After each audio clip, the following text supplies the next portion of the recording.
So, hello everyone, good morning, and a hearty welcome to everyone present in the session. We see a big number, a big response for this expert session. I also especially welcome and thank our two experts, guests from Australia, Amit and Ash. We also have our Dean Students Career and Counseling, Professor Dr. Swati Chilaskar Madam, and also our coordinator for the session, Professor Sagar Zanokar, and all other my dear students from VIT who are aspiring to have a bright career and bright future. So as you see, we are going to discuss today on the engineering career opportunities in Australia. I would like to just take a minute to introduce Mr. Ameet Nandlaskar, who is one of our guests today. So as you see, he is a growth strategy and transformation leader at TCS Sydney. By educational qualification, he has completed his Bachelor's of Technology in IT from CQ University, Sydney in 2001 and MBA in Finance and Marketing in 2016. And he has a strong outcome-based and thought leadership focus with over 25 plus years of global experience across multiple domains by leading global teams based out of Australia. So he holds a powerful international exposure and especially the experience of education and professional experience, working experience in Australia. And is a very, and that makes him suitable for giving this session. We are so happy, so you are with you. I want to cut short the introduction, and not spend time more. I want to give more time to students to interact with you. So we really thank you, Amit sir, for joining with us and sparing your time and providing valuable information and guidance to the budding engineers of VIT Pune. Thank you so much. We heartily welcome you for our session today. Yeah. Thank you. So, yes. So next, I would like to, with great pleasure, introduce Mr. Ash Gholkar. And first and foremost introduction about Ash sir is he's our VIT alumnus. Okay, so we are so happy that one of our senior brothers, elder brothers, is with us to guide us on this important concerns of our life at our crucial stage of our career. Just to give a quick introduction of Ash sir, he's completed his master's degree in engineering and management for Queensland University of Technology in Brisbane City, Australia. And he has a master's degree in finance from Macquarie Graduate School of Management, Sydney, Australia. He also holds 25 years of excellent global experience. And his companies include, he's presently CEO at Gens 5. He's one of the leaders in industrial engineering practices in Australia. And other ventures also include his NIMS Academy, which is involved in education, NIMS Media, it's a publishing and marketing startup, and the South Asian Film Arts and Literature Festival, where he is the founder and chairperson. So we are so happy, sir, you are with us for guiding students on this important concern at this their stage where they're about to get into the world for their career, and it's a burning concern. So we are so thankful to you for sharing this concern with our students and agreeing to be with us. We are so happy, Ash sir, you are with us. We heartily welcome you and thank you for joining with us today. Thank you so much. My pleasure. Thank you. Thank you. So today, to begin with, I would like to invite first Amit sir. He'll be our first speaker. So friends, how we're going to go is first a few minutes, about 15 to 20 minutes or whatever time Amit sir takes, we are going to ask him to present. He has some slides. He'll be presenting that. During that time, if you get any questions, you can feel free to post in the chat, okay, in the chat window. And Ash sir is very much available with us during that time. If he wishes and if he has, we have requested him to answer your queries in the chat window itself. And if you have any specific question for Amit, then we can come to that after Amit sir finishes. Ash sir will begin. During that time also Amit sir can answer those queries because it will be already there in the chat. And after both of them complete, if you still have any questions and we have some time left, we will very much open it up to all of you. You can ask live questions to our esteemed guests today. Fine, with that, I don't take much time and I hand it over to Amit sir. Yes, over to you, Amit. Thank you. Thank you, Santoshji. And look, I would like to acknowledge all the faculty members who are here today and all the students. And thanks, Swati ji, for inviting, and also our co-presenter, Ash Gholkar ji. It's it's a beautiful day here in Sydney. It's Saturday, and I know a lot of you are going through a second wave of COVID. So my heartfelt uh, kind of empathy towards everyone, because I know one way or another everyone is affected, and I know we are going through a tough time. So along with that, we still have to do what we have to do, and from education, work, and other perspectives. So I really appreciate you keeping your focus alive, and continue to put your efforts into things like today, which is related to your education. So again, well done to everyone. Uh, I would like to take about 15 to 20 minutes, but it is really more about interacting with you guys. This is going to be one way, so it might be hit and miss with respect to what you would like to hear, but we will hopefully try to cover that in the Q&A section sessions through chat and stuff. So I'm going to share my slide pack, and let me know if you are able to see this.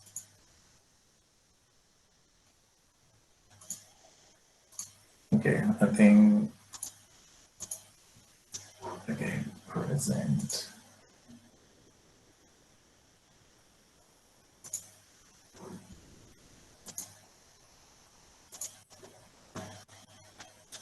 Okay, it should be coming up now.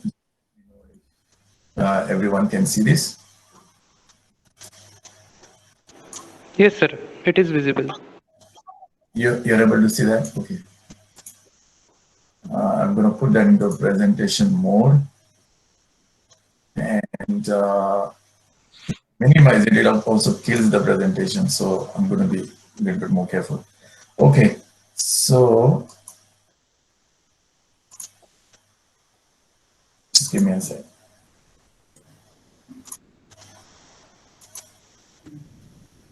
Slide is not visible yet. You can't see the slide? No.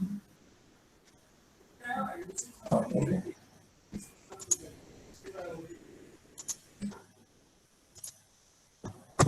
Just present that particular window, even that will suffice.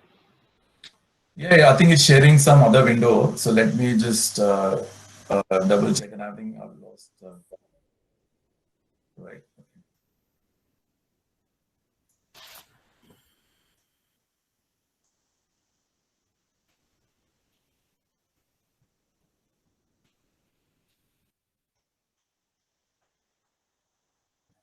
Are you able to see now?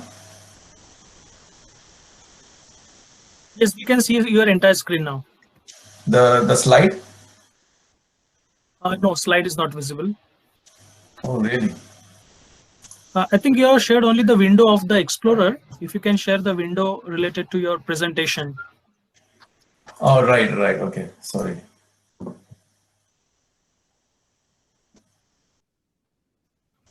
Yes, good. It's in now. You can see that now. Great. Good. It's been a while I've used Google Meet, so. That's fine, sir. No issues. Okay, so I'm putting in a presentation mode, and hopefully, is that still visible? Yeah? That's very clearly visible now. So yes. Okay. All right. Okay. So again, welcome everyone. Look, I'm going to just get your thought process kicked off today. As everyone knows, the topic today is engineering career opportunities in Australia. So I'm going to get you excited.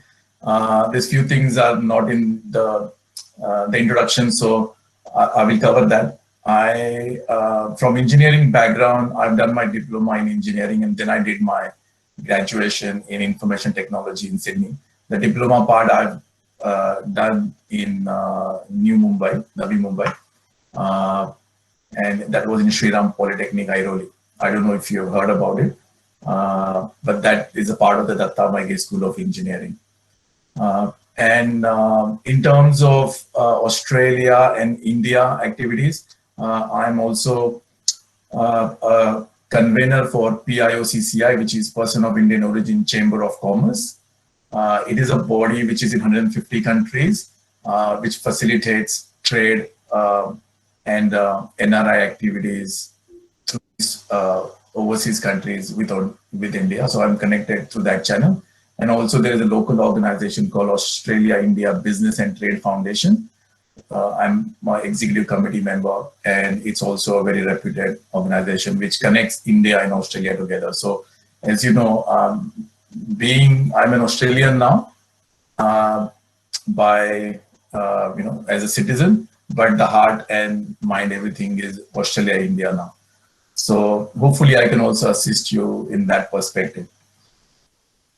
If you are not logged into the page, please go ahead and just click on this sli.do, enter the event ID. We'll be doing some live Q&A, and hopefully you'll get a better value out of that today, and also us as while we present. I'll put this information in the chat window again. It's already there if you can scroll up, but I'll paste that again. Or Koel can paste that as well. So you can also scan the QR code and just see if you can get to that particular page, and then we'll open the survey and you can enter the options. So I would like to also thank EDU Direct Global. So they are a overseas education and visa services firm. The team here has helped me do that presentation today and get key insights. We will share the contacts with you. They help overseas students and people who are looking to migrate to Australia. So we'll come to that. Okay, so look, I'm going to throw some statistics out to you, and please make sure you're using Q&A. I think there's about 101 people joined. So please put your questions here, and Koel or myself will try to answer post the sessions. But keep your questions coming, and we'll try to answer later on. If you're looking at engineering options, so the first in terms of what are the career opportunities in Australia. So as of April 2021, the number of jobs open. So this is in one particular job site. So the number of jobs open in engineering, and these are direct jobs. There are a lot of indirect jobs as well. It's about 4,200, right? So you can see where the split in terms of actual areas of engineering are in demand. 26% of civil, electrical, 16 in drafting, project related services. So most of the top 5 you will see, or the top 50% is in that particular area, and everything else is in chemical, automotive, engineering based. And as time changes, yes, some numbers will change in terms of the options you can choose in that particular field, but some averages will always remain by 10-20% margin.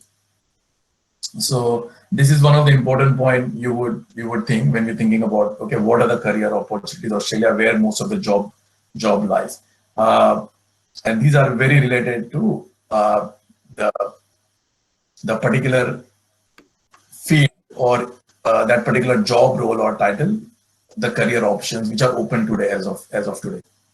So we'll run a quick survey. This is very important to catch, and if I can get the results, that will help me to guide you properly throughout the presentation. So Koel, if you can open the survey,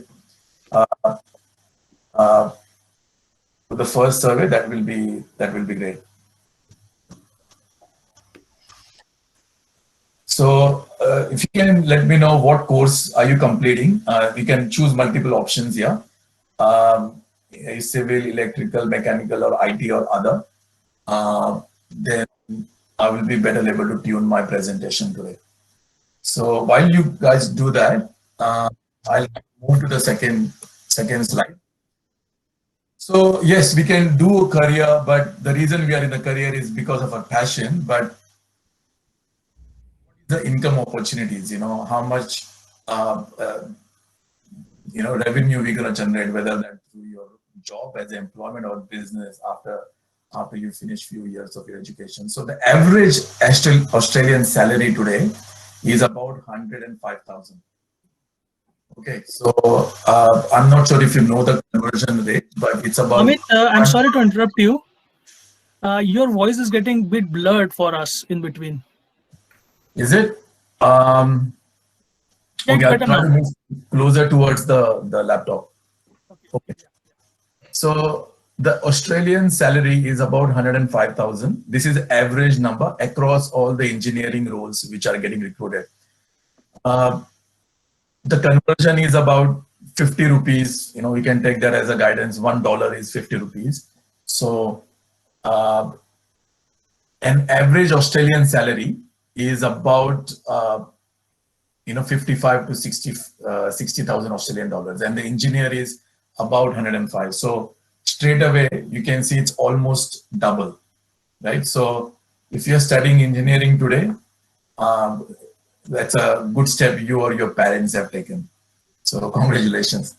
But again, yes, engineering is very wide and open, and you could be engineer, but the career leads to different professions. Or once you enter a company, it can lead into different management roles and things like that. So I will give you a comparative analysis. That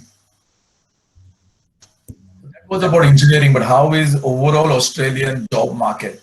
We can see the 10 biggest industries by employment in Australia. So now we're looking at the domains, on the left-hand side, the health services, the professional services like engineers who cover these roles, community services, consumer and retail environment, public. So these are the number of people employed. They are not big because the Australian population is about 25 million. So if you look at the employed number, it's quite significant still. So Australian,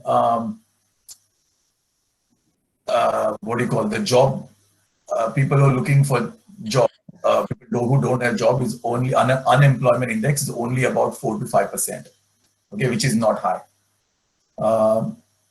So this gives you, I think, puts things in a better perspective when you look at these numbers. On the right-hand side of the slide, as of today, if you see, there are 88,000 jobs open. And the split there is with respect to the private sector and public sector. And the table below actually shows you the areas where these jobs are open, right? So this is not completely engineering, but you will see the different categories of professions or industries. These jobs are open. Engineering, you will see that 4,500 numbers, which is very close to the number which we worked on before. So when you're planning your any career opportunities in Australia, probably this is the baseline data which you will need to look at. Okay, then said, okay, yes, you're doing engineering, you're finishing your engineering. I think you might have done the survey. Koel, you can go to the next survey. You can open the next survey. But is it really useful what you are studying in India? Is it really useful in Australia? So the answer is yes, yes, yes. The whole country is facing shortage of engineers. Okay, so anyone in professional career background is of high demand here. There is a thing called migration demand list, which Australian government keeps changing every 3 to 4 months. And the engineers and software engineers are always part of that. Okay, there are different ways you can come to Australia. So if you're coming to pursue your higher studies after what you have done, whether diploma or whether degree in India, then yes, this country will accept student applications across different unis, and also that leads to a permanent residency in Australia. So there are different ways. It's very complex when you think about that. In terms of what are the different options, what you need to go to, what course to choose, But that's where you will need to work with a consultant or education consultant to narrow down your options, understand and get help through the process. So note down your questions and keep typing your questions in the window, because that's most important to know what questions you have, and we can answer them accordingly. Okay, so why you want to come to Australia, or head down under, as we say. Okay, for an engineer, so this is most important. Career is yes, but what is really offering? Australia does have different career opportunities. Manufacturing industry is not very high here, but the other industries complement it very well. So the quality of life is there. We got a free healthcare system. So if you're a PR, it's a healthcare. Obviously, the quality of the air and the environment and the natural beauty is absolutely fantastic. Education system is very, very streamlined. The compliance, the governance, the laws. It's a very safe country as well to come in. You can walk in midnight anywhere. It actually offers a complete lifestyle, the entertainment and what you want to do outside your career, your hobbies, your sports. It offers a financial stability. If you and your partner are working here in a professional role, I think, the amount of income you make is more than enough to raise a family, save some money, send kids to private schools, and really live a very balanced life. So Australia in that way is very good. The Indian community is also coming up here nicely. So these are some of the things I would point out to you when you're thinking about Australia. And unique benefits of studying in Australia. If you come here to study, then you can work here and you can study at the same time. The maximum hours you can work is 20 hours. Australian degrees are recognized all over the world. You can come here, you can go back to India, work in a different organization or family business, or go from here to USA. So many lifestyle opportunities, many career opportunities open up when you come to Australia. You can go to Europe. They have tie-ups with many universities. A lot of Indian population is there now here. So when you come here, you feel very homely as well. So it's not that you're in a foreign land and with less people. So those are the aspects. If you are looking to come to study engineering in Australia, then I think around the world we probably are the top 2 countries or top 3 countries: USA, the European countries, or UK and Australia. They are the top 3 countries for any engineering. There are a lot of research grants are given to universities here and laboratories. So this is a great country to come and do your technical education. And I'm pretty sure Ash will add something to it after this presentation. There's always a shortage of engineers here, so keep that always in mind. But the migration which the Australian immigration department does, it's always fluctuating with respect to which domain or industry or what particular area is facing shortages, like in chemical engineering or in mechanical engineering. So that is always fluctuating every 6 months. So what are the different ways you can come to Australia? So this is one of the most important information you need to have. There are different ways to come to Australia. Unofficial ones, you can get on a boat or marry someone here. But apart from that, student visa is the one to enter in Australia, which is you're doing diploma in India now. You finished diploma in engineering like me, and then I came here to study my bachelor's, or you have done your bachelor's and you've come here to do your higher education. So you can do that here. You can come here to do a PhD as well. The most popular is now bachelor's and master's. Before master's was very popular. Now a lot of people are coming to do bachelor's as well here. The second option is you can migrate. So you finish your degree in India or masters in India, have 2 or 3 work years experience, then you can apply for a permanent residency in Australia. The third way, for engineers is work with companies like TCS, Wipro, Infosys, and then come here because they all actually I'm at TCS now. I'm looking for around 600-700 people to come to Australia. So the requirement is massive. There are about 1,000 people we need on site in Australia, and there are 4,000 people we need in India. So 5,000 people we need as of today. And these are all engineers, all software engineers or in IT skills, in cloud and everything. So Koel, if you run the next survey, you can move to the third part. So just to give you an idea, there are 600 engineering courses in Australia. Number of institutions offer big universities and tier 1 universities and tier 2 universities, and over 100,000 engineering students come here. Over 1 million international students come to Australia every year.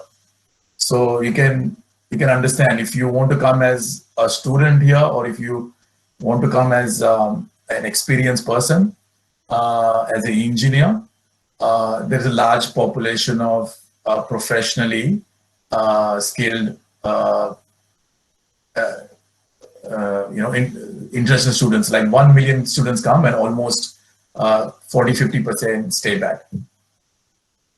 So what are the top engineering universities? We're looking at this list, which we can share later, but they're basically spread across the main cities like Sydney, Melbourne, Brisbane, Adelaide, Perth. These are the 4 main cities which covers most of the big and large universities in different states. So what are the different courses which you can do? You can do from diploma to graduate certificate to masters. So there is a wide option available for you to add on to your existing skills as an engineer. So just to give you from the EDU Direct Global as a education consultant, they can help you in career counseling. That is the most important part, to help you understand or decide as an engineer, how do you want to come here as a student, or you want to migrate, or you want to join a professional company. They will advise you, they will screen you, understand your background and everything. They will make you ready with all the tests and eligibility criteria. They will assist you in application processes, whether that's a student visa or migration, and then also before you fly and after you come here. They're always mentoring and working with you to make sure you are in that comfort zone. Now, just thinking about student visas, because most of you guys probably would want to pursue education overseas. There's a large number of population now, looking to go USA, UK, Australia. But as far as Australia is concerned, or any other country is concerned, these are the 4 basic steps of applications. The university, you need a good counseling. Make sure you're in the right course, in the right university, in the right city. Also make sure that you want to stay back to Australia, or go back to your home country, or go to some other country. So that will always be important.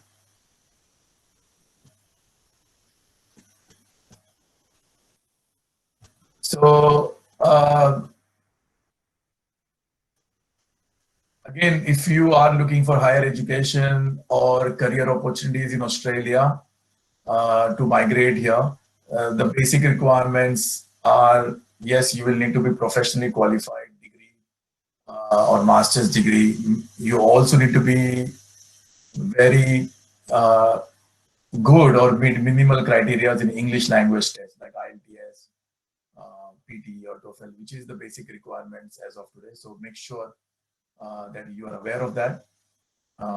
These are not tough exams, but they are tricky sometimes, and it takes time as well. So you will need to prepare yourself. Make sure you have proper funding arrangements. The EDU Direct Global helps people in scholarships, loans, and advises on how you can structure your funds for any overseas activities.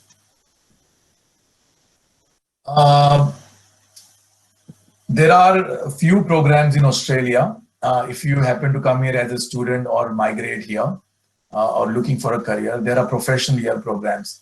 These programs are very key as they make you qualify for Australian PR. So I would recommend to take a note of this, and then you can reach out to EDU Direct Global if you have any further questions on this. So again, look, I would like to wrap this up today. Hopefully this was just a brain teaser for you with respect to the career options. We haven't gone too much technical into the engineering activities which happens in Australia or the companies, but hopefully this gets your thought process going on in the right direction. And Koil, if you can just run the further surveys and complete the survey, that will be great. You can run them for 1 or 2 minutes. But I'm happy to take questions. I'm not sure. Am I seeing any questions here now? Yeah. So please put your questions here with respect to the slide or the points I have made. If I haven't made any points, any other new points, please put those questions here and I will try to answer them as well. Thanks again, everyone. And I look forward to answer your questions, and hopefully this small presentation was useful for you. So I'll hand it over back to Swati ji or Santosh ji. Thanks a lot, Amit. That was excellent, exciting.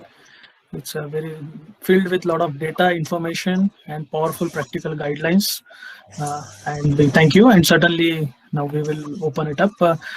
Students will certainly pose their questions. And in the meantime, we will ask Ash sir to start up. So you can take your time, and after you are done, we will see if anyone has any live questions. Till the time students are anyways posting. Amit sir, you can see a big list of questions in the chat already. Some of them are answered, either by Koil or by Ash sir, but you can feel free to add to any of the questions as well. Okay. Absolutely. So thank you so much. Yeah. Ash, are you ready now? You are on mute. Ash sir, you are on mute. Can you hear me? Yeah, very clearly. Yes, please. Okay, I'll click present now and start presenting.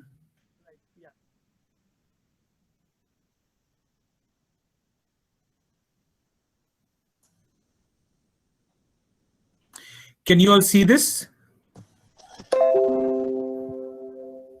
Very clearly visible. Yes. Yeah. Is that still clear? Yes, it's clear. Yeah. All right. So, good morning, everyone. It's interesting to see how many people are logging in on a Saturday. I think you guys are working on Saturday there in India, isn't it? Is it still a work day? Yeah, at least for educational institutes, yes, it is. Right. Okay. We're just used to, working 5-day weeks typically here in Australia. So it's very hard for us to, come around to work, anyone working on a weekend. You just, Australia makes you very lazy to a certain extent.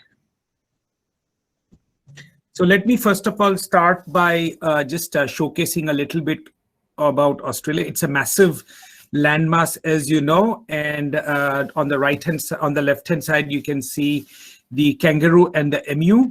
They are our national emblems. Now, the interesting thing is that even though they are on our crest, so as to say, they are also in the diet as well. So kangaroo meat and emu meat, etc.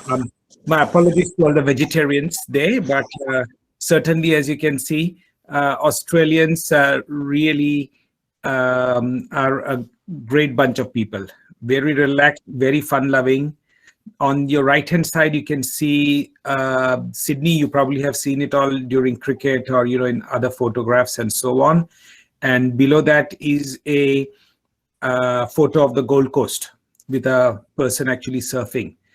Now, I remember my time at VIT when I did my industrial engineering,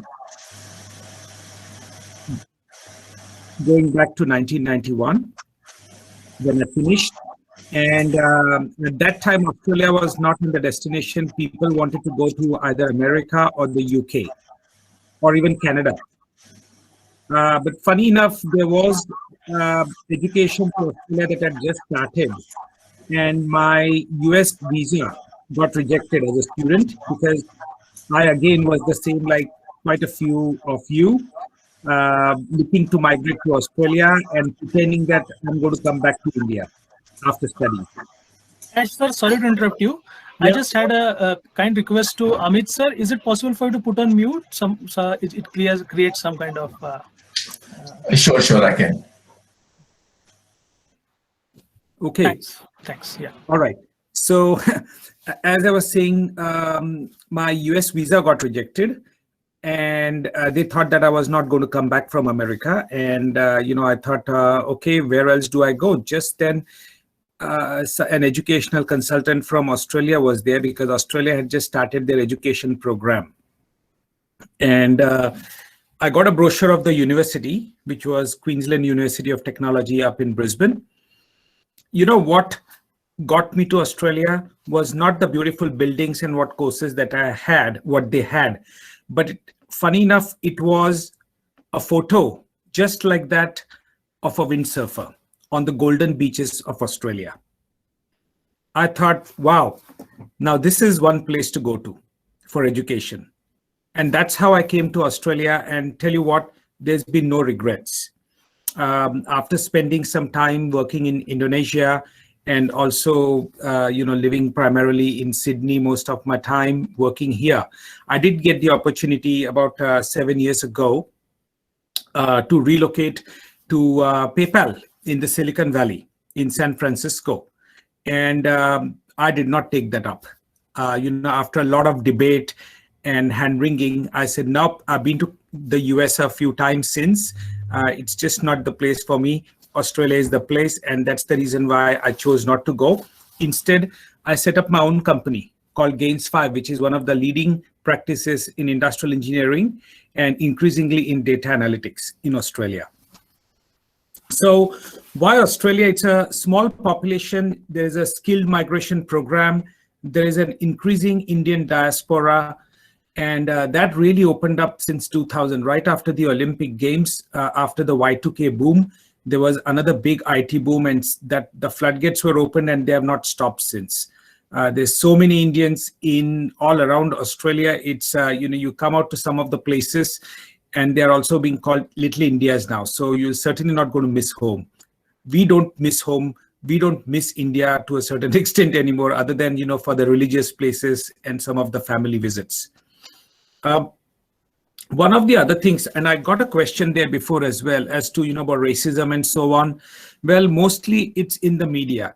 Quite a few people of Indian heritage do need to understand the requirement to actually blend into the community here as well, rather than be loud and stand out and bring the habits from India. That does get some argy-bargy going, which is, a little bit of banter, but nothing too serious. The riots that happened a few years ago down in Melbourne, etc., were really not ethnically or racially motivated, but rather they were some things to do with robbery gone wrong. I mean, everyone is could get a raw deal if you are being mugged or robbed. And again, that is not endemic to Australia at all. It is a pretty much safe and secure society. You could even travel by train late at night, 12 o'clock, 1 o'clock, particularly in Sydney, and not have a problem. You'll find the trains actually, relatively busy even at that time of the night.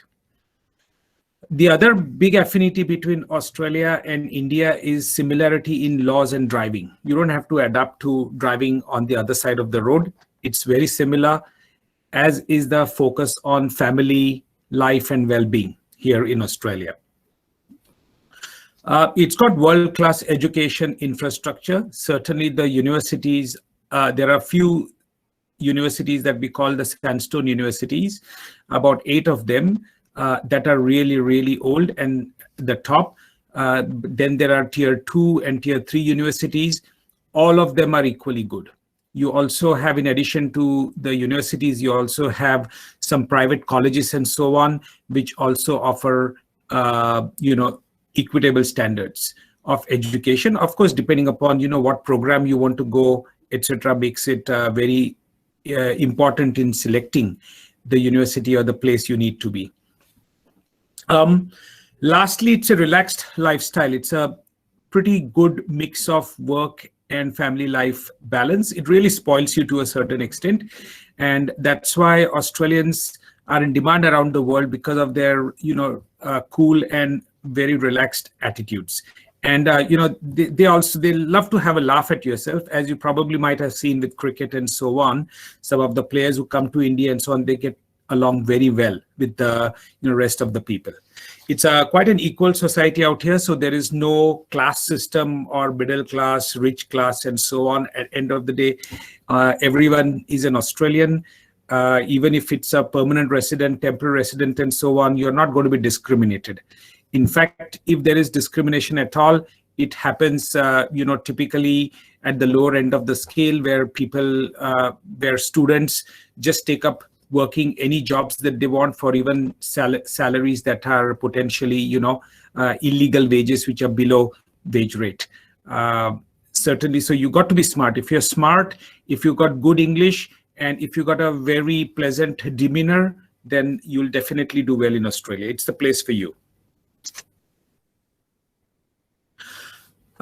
We are talking about engineering, so I thought I'll throw in some Australian inventions as well.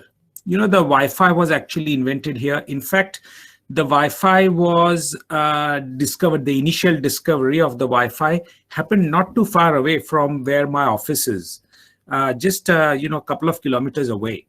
By the sign, it's called, like, you have the CISR in India, we have the CISRO here in Australia, and that's where the invention was. But some of the others are the black box flight recorder, spray on skin, the electronic pacemaker, Google Maps. Who would have thought? Then the plastic banknotes, the cochlear implant that has revolutionized hearing for those hard of hearing, the ultrasound scanner that you have for pregnancy and other tests, the electric drill, there are a couple of vaccines there as well, anti-wrinkle clothing, and I think it's the lawnmower as well that was invented here. Now, mind you, those are just some of the ones that I put in there, but there's certainly quite a few bit more. Let me just quickly talk to you about pathways to Australia and key attributes. So what the way the Australian education system is structured is that in an industrial or in an engineering sense, people do tend to start off with a trade apprenticeship. So that happens after your SSC. It's also called SSC here. And the HSC is also HSC here. You also get certificates and diplomas that you can do after SSC or HSC, again related to different trades or skills, as we call it, electrical, engineering, mechanical, and it's a whole heap of things that includes, for example, skills like hairdressing and so on. I'm not going to talk about that. I'm only going to focus on the engineering side. So you do that and you get your first job. Typically, people start working right at the base level in engineering companies, and then they climb their way up. So what they do is they will take up an apprenticeship, which will last a couple of years, and they earn pretty good money even after doing an apprenticeship or a certificate or a diploma. The good reason is because, the minimum wages out here are quite high. The starting minimum wage is around $22 per hour.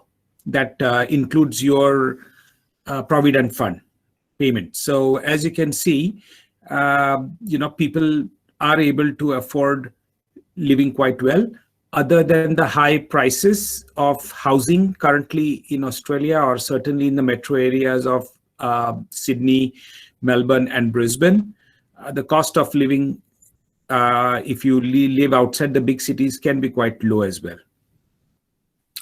Then you have the degree programs, which come after the diploma. So typically, a lot of the engineering people, if they don't want to do a degree directly, they would go through the vocational skills pathway, similar to the ITI or the diploma. They will start that way, and then they would put themselves through a degree. And after degree, a few of them will even go on to do either graduate certificate, a diploma, or even masters.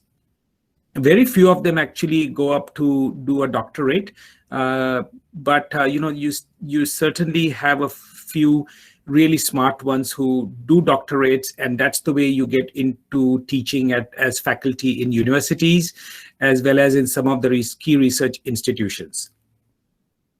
There are two types of masters. One is by coursework, and the other one is by research. Now, there are quite a few spots for doctorates that are available, which is PhDs in Australia. A lot of the kids miss out on that, especially the international students, is because they don't have that research experience.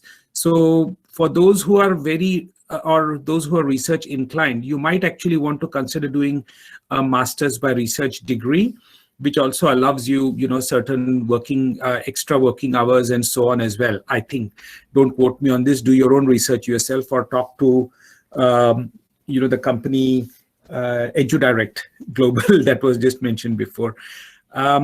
So that's master's by research. You do the doctorate, and then you have the postdoctoral fellowships and so on. So that's the learning pathway.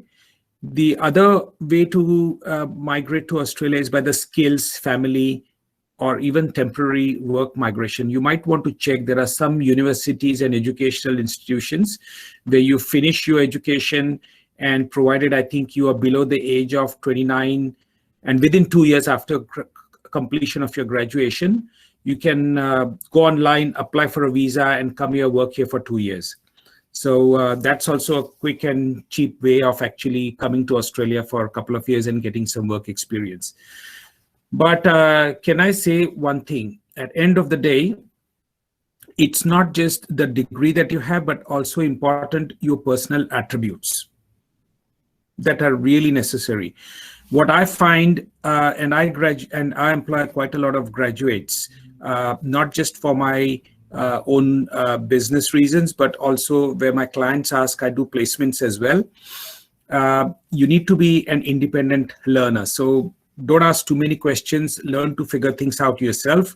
You need to be multi-skilled and innovative. So you really have to keep thinking outside the box. I think someone asked me a question about, how to come to Australia and so on. And really my answer to that is you have to see how you have the skills and the attributes at the end of the day that will get you selected over others. If you have to keep pushing yourself, and you got to be innovative. Now, the other thing is subject matter expertise. Typically, people do a degree there and then come straight away to Australia. They do odd jobs and so on. And at the end of it, they want to, look for a job in engineering, or even for that matter, in any other profession. And that's always difficult if you don't have work experience. I seldom hire anyone who has got no experience at all. I mean, you want to have people who have had that work experience in India or overseas. At least 1 to 2 years of experience is really necessary from me as an employer.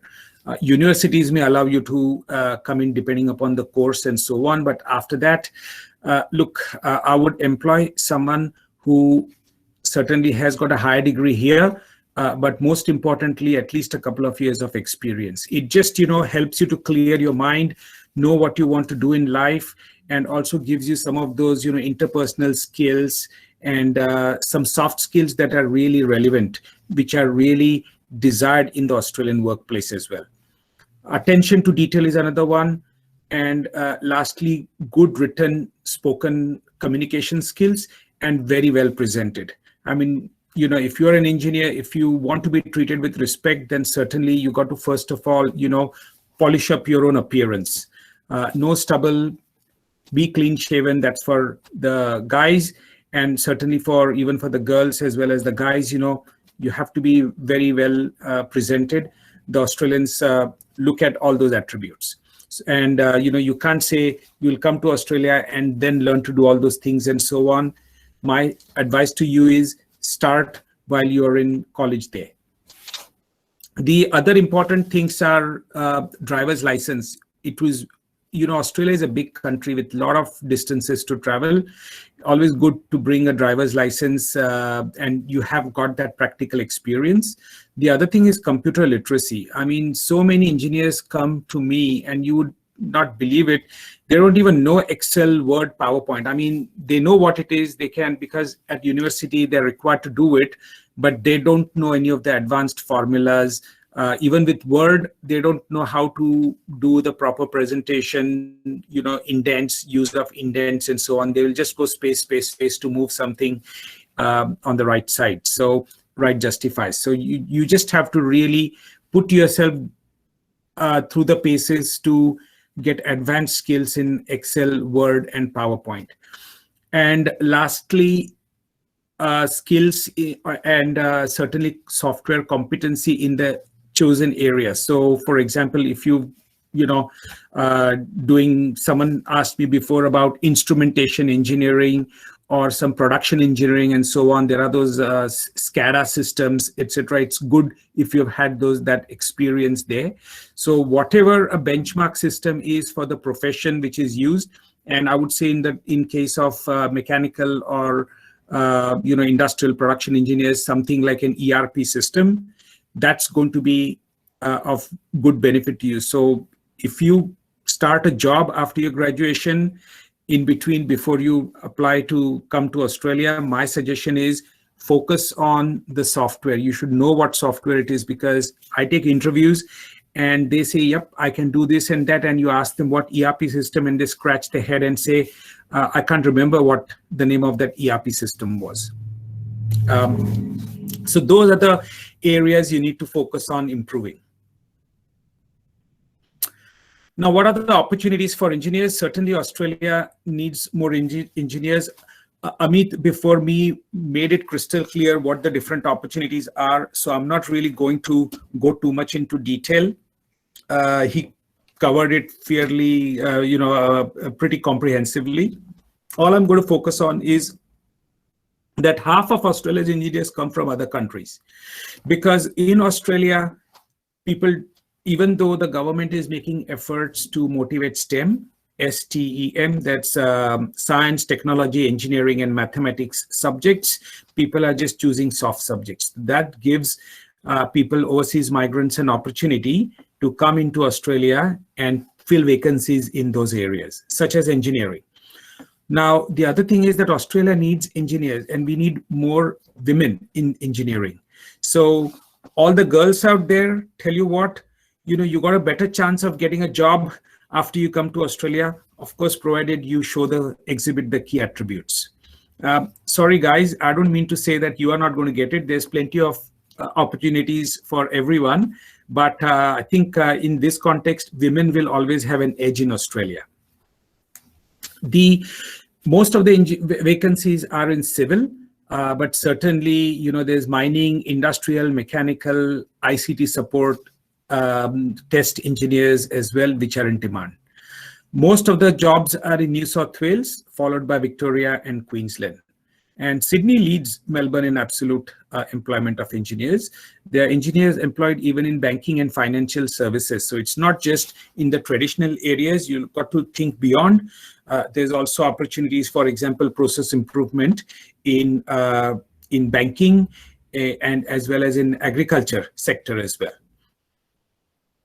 Defense is also one of the promising areas where there is a massive skills shortage, but they need people to be Australian citizens or permanent residents, or I think visa holders from friendly countries such as, or I shouldn't say friendly countries, India is a friendly country, but countries such as the UK and USA.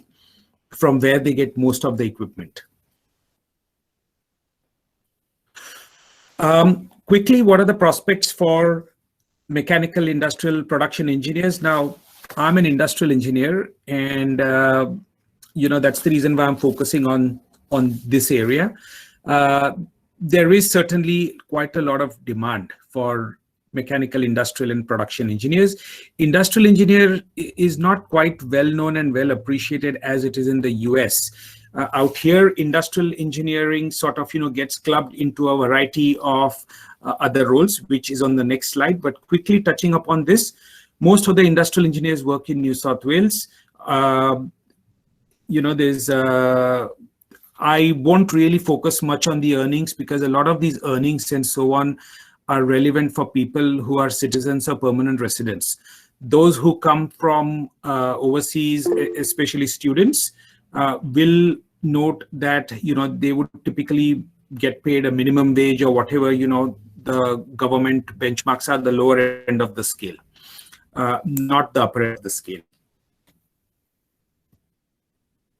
These are some of the job roles for industrial engineers. They are called production, manufacturing, process improvement analyst, logistics supply chain analyst, production planner, scheduler, productivity, business or ops analyst, workforce planning, scheduling, facilities planning, maintenance planning, and so on.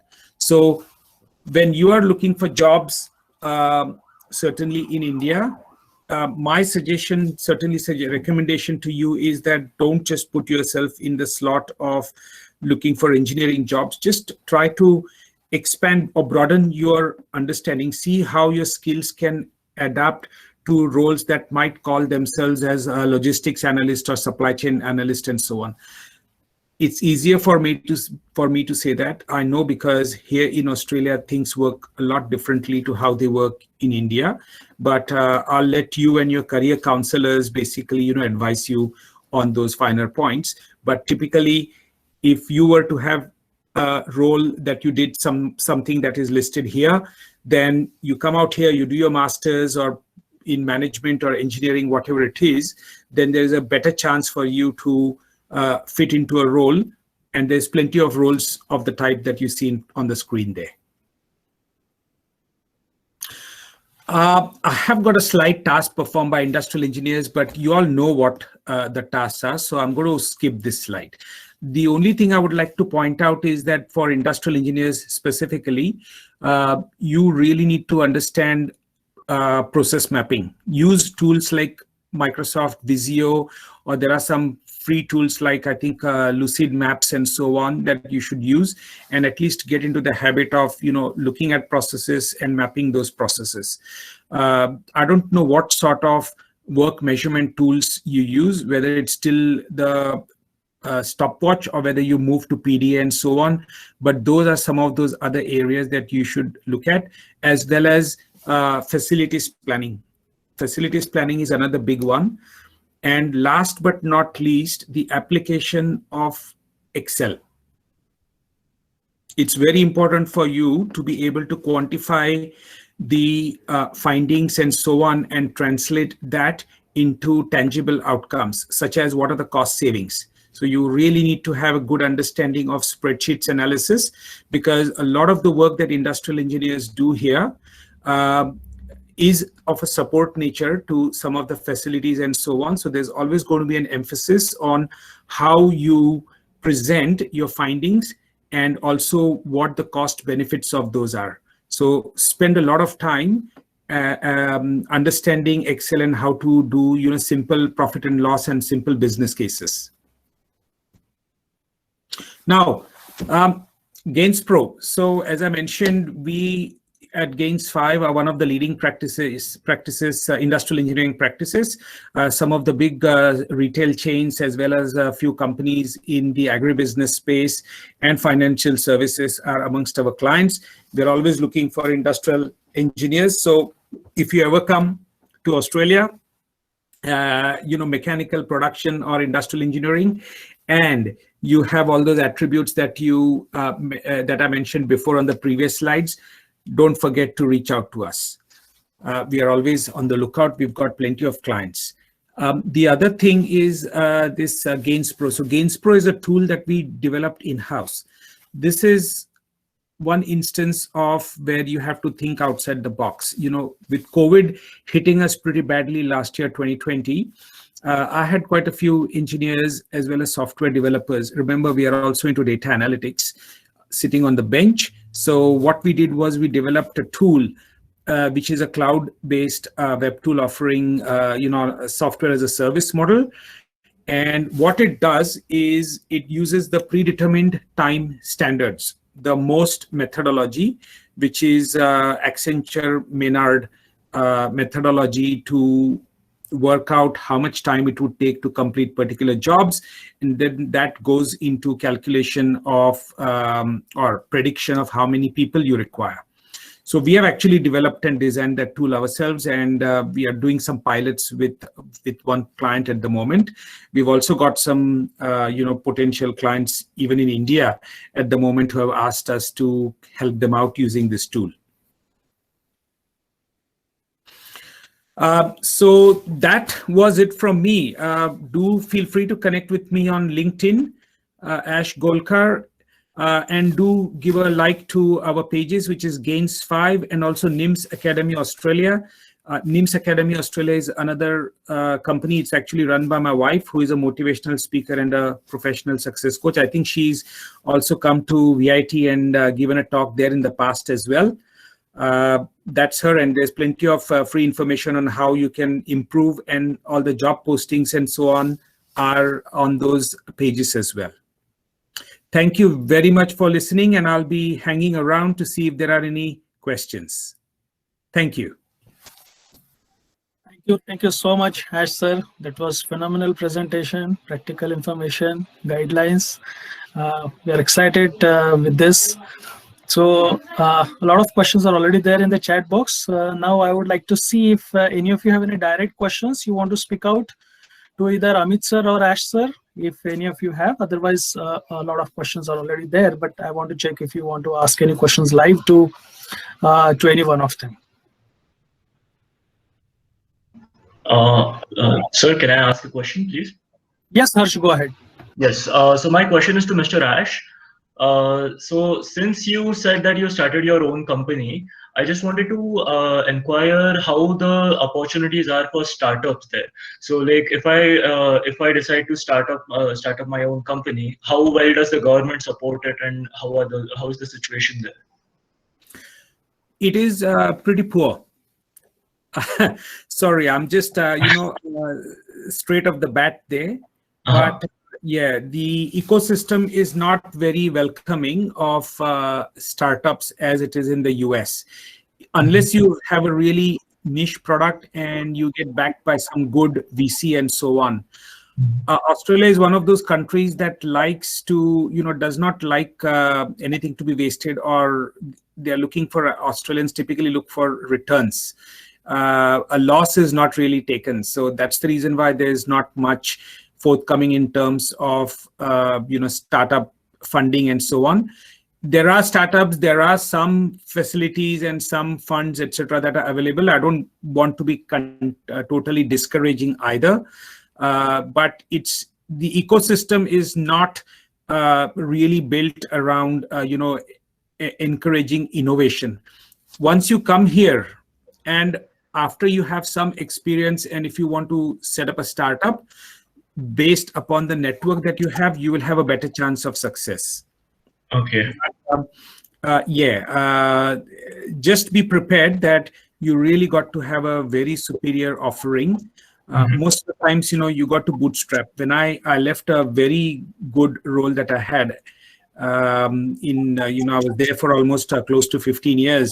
And it was a tough decision, but I always wanted to have my own business. So I left that company and, did my startup and so on. It was bootstrapped. It was not easy, but you just have to be prepared to dig in for the long haul. Now I've got a team of around 11 people.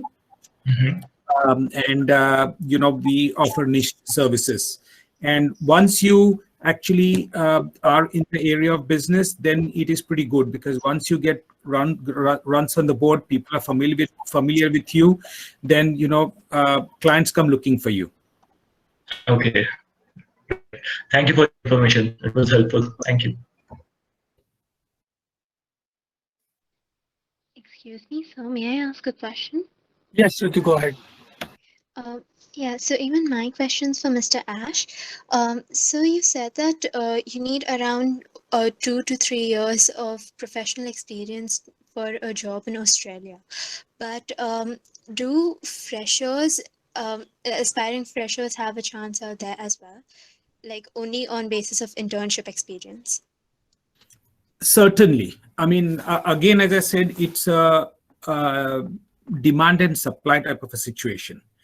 Right now, when I said that I prefer to have 2 to 3 years of experience before I hire, right now, given the COVID situation and that Australia has completely stopped arrivals into Australia, I am picking up or I'm employing people who do not have any experience. So I'm not saying that that's the case. All I'm saying is that your chances of getting a job after graduation will dramatically improve if you've got a couple of years experience there. At end of the day, there is a shortage of engineers and as well, people in all fields, because Australia has an aging population as well. And some of the new jobs that are opening up are also in the healthcare services and so on.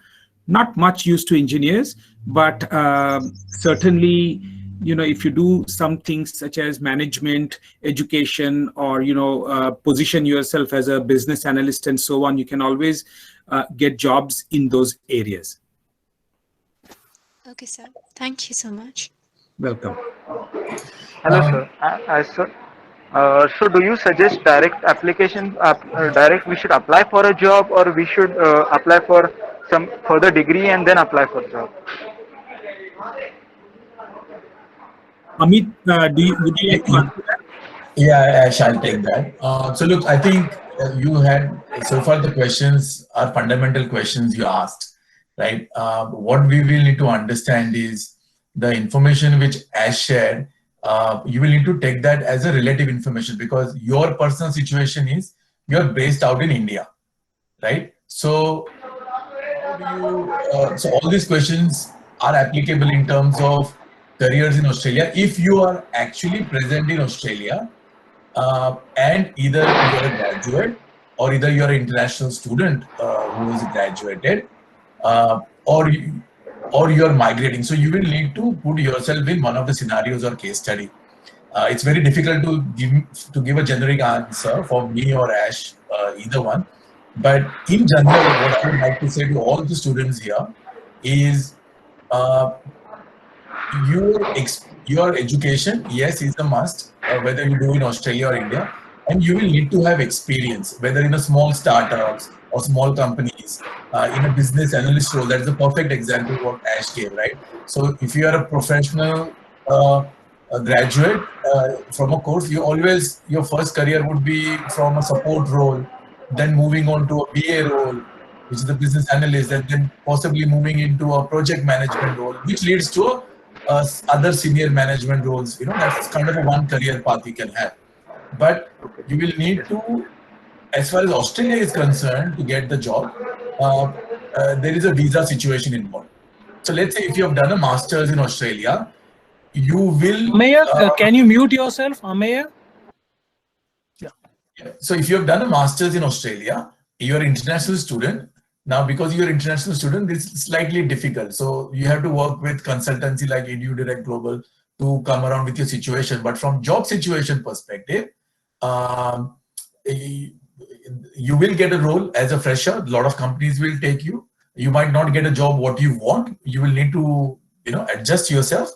But then it will lead on to further progress. Every couple of years, you can move yourself within the company or, to another company in the same sector, same cities and stuff like that. So take this with a pinch of salt. And the key is what Ash has said, those attributes you have, how you project and perceive. And legally, what is the mechanism for you to get into Australia? Because most of the discussion is fundamentally around that to begin with.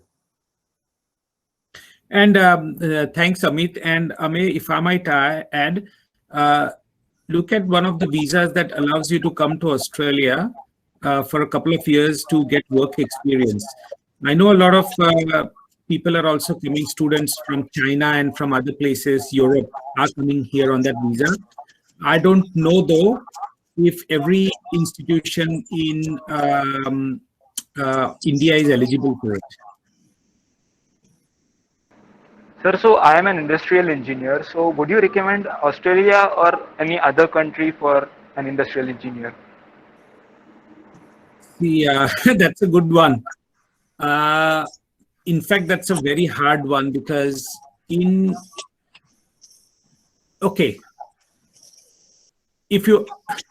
that's a very hard one. I would suggest Australia. If you have the right attributes, then Australia is the place. Again, it depends upon what you want to achieve. America does. America is the only other country that really offers a wide range of opportunities for industrial engineers and, fantastic career paths as well. Let me put it this way. America is probably more meritocratic society than Australia. In Australia, to do well, you really not just have to focus on your technical skills, but also your soft skills. And by soft skills, I mean how you communicate, how you network, etc., etc. If you're able to master all that, then, and provided you want to have a good life, then no place like Australia, I would say, on earth. Thank you so much, sir. I think someone raised their hand as well. Any last question for the session for today? Any last question?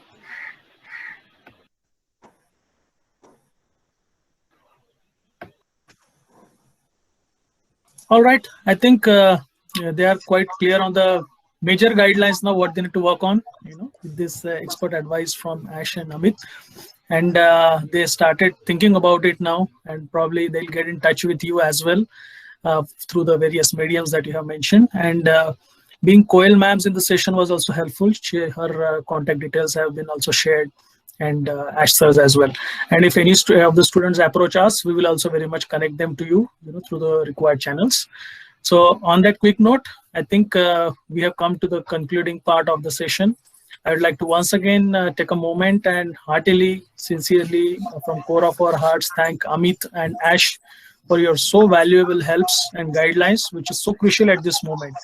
Once the person is successful in his career, he may not need help, but it is there on the verge where they are very much in need of this. And you are like family members for VIT, and you have come forward and provided this valuable guidance, which will certainly be of a prominent use for them and guide them to shape their careers in better and better ways through all your expertise, statistics, and the practical helps, the post and the profiles that are required, what they can focus on. It was so amazing, very well prepared, very relevant for us, and very useful. And Koel just posted her number as well. So on that note, I would like to really thank Ash sir and Amit sir a lot, and we look forward for acting on now on this and getting in touch with you for any of the further requirements. Swati ma'am, do you have anything to conclude? Yeah, I think it's an excellent session, very interactive one. And Amit and Ash, both of you center on two different aspects. So it was really excellent session. Thank you again, Amit, Ash, Koel madam, and thanks Joshi sir and Sagar. So thank you all the participants for joining. We'll be posting this video link for you. So those who are having a vit.edu email address, they can definitely see these videos. But otherwise, these are private videos. So maybe conclude, Amit and Ash, maybe conclude this session.